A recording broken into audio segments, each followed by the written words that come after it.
ATM இயந்திரத்தில் நிரப்ப வேனில் எடுத்துச் செல்லப்பட்ட 7 கோடி ரூபாயை 6 பேர் கொண்ட கும்பல் ஊழியர்களை மிரட்டி பட்டப்பகலில் கொள்ளையடித்துள்ளனர். துப்பாக்கி ஏந்திய பாதுகாவலர்கள் இருந்தும் கொள்ளையர்கள் தப்பியது எப்படி? சம்பவம் நடந்து 1 மணி நேரமாக போலீசாருக்கு போன் செய்யாதது ஏன்? 7 கோடி ரூபாய் கொள்ளையும் அலறவிட்ட கொள்ளையர்களும் நடந்தது என்ன?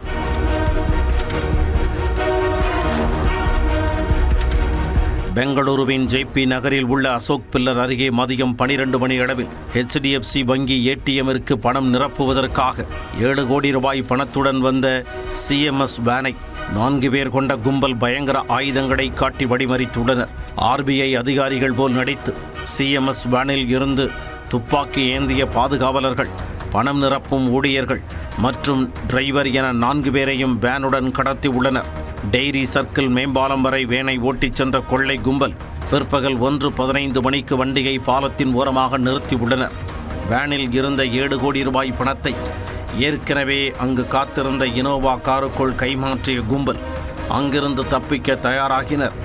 CMC ஊழியர்களையும் வேனையும் மேம்பாலத்திலேயே விட்டுவிட்டு காரில் திட்டமிட்டபடி 4 நிமிடத்திற்குள் அங்கிருந்து தப்பிச் சென்றனர்.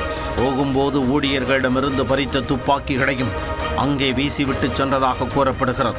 பட்டப்பகலில் அரங்கேறிய துணிகர சம்பவத்தை நேரில் பார்த்த மக்கள் சிலர் போலீசாருக்கு தகவல் கொடுக்க உடனே டெய்ரி சர்க்கிள் மேம்பாலத்தை பாதுகாப்பு வளையத்திற்குள் கொண்டு வந்தனர். வங்கியில் இருந்து பணம் வெளியே வரும் நேரம், வேன் புறப்படும் நேரம் என ஒவ்வொரு அசைவுகளையும் துல்லியமாக முன்கூட்டியே நோட்டமிட்டு பக்காவாக பிளான் செய்து இந்திய அரசு என ஸ்டிக்கர் ஒட்டப்பட்ட காரில் திட்டமிட்டு நேக்காக கொள்ளையடித்துள்ளனர்.